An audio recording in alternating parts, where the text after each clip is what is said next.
It's a great pleasure to be here on the first day of National Apprenticeships Week, and thank you for your commitment and your dedication to apprenticeships. I've spent all day explaining that whilst apprenticeships have been around since time immemorial, and in fact were first mentioned in the English language that we know of by Chaucer 650 years ago, when he said that apprentices were marauding drunkenly through the streets. So something's never changed. And first mentioned in debates in Parliament under Elizabeth I. I've spent the whole day explaining that then, whilst I was growing up in the 80s and the 90s, apprenticeships had all but died out, and they are very much back with a bang. But there's one place where they didn't die out, and there's one place that has that continuity of experience, of passing down techniques, talents, and behaviour from master to apprentice that has continued throughout.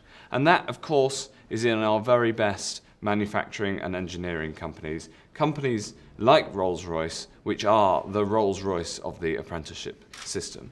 And that's why it's appropriate to come on the first day of National Apprenticeship Week and thank you, because I want to thank you for that history, but also I want to thank you for what you've been doing recently.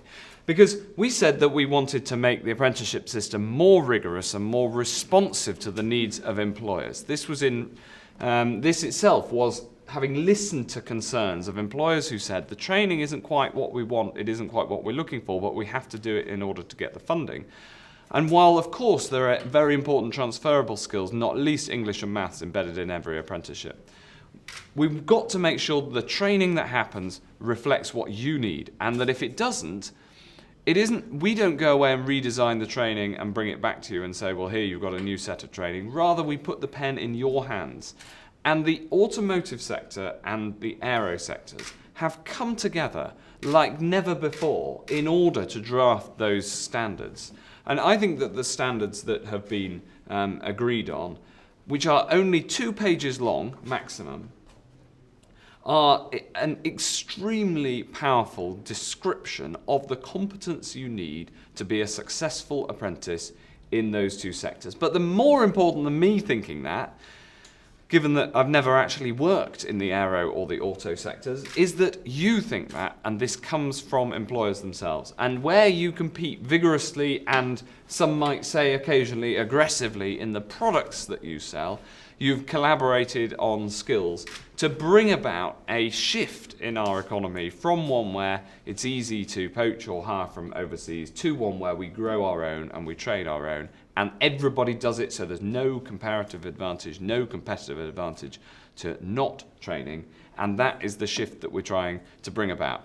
And it's part of a bigger cultural change, so that yes, it is absolutely right that university is available and more people from disadvantaged backgrounds are applying to university than ever before, but also that instead of the government taking a view that some people should go to university and having a target for that, we say there should be 2 options broadly for people when they leave school, and that it's the new norm that you either go to university or you go into an apprenticeship, and our job is to make sure there are high quality options on both sides.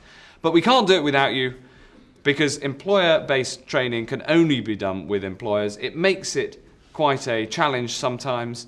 Sometimes it's described to me as herding cats, but we've got all the cats in the right room at the moment, and long may they stay there. And of course, with a little bit of milk provided by the public purse to encourage and support the training that's done. That's probably enough analogies from me. I'm extremely grateful. That's what I'm here to say. And your pledge to double the number of higher and advanced apprenticeships is a laudable one. I absolutely am with you on it.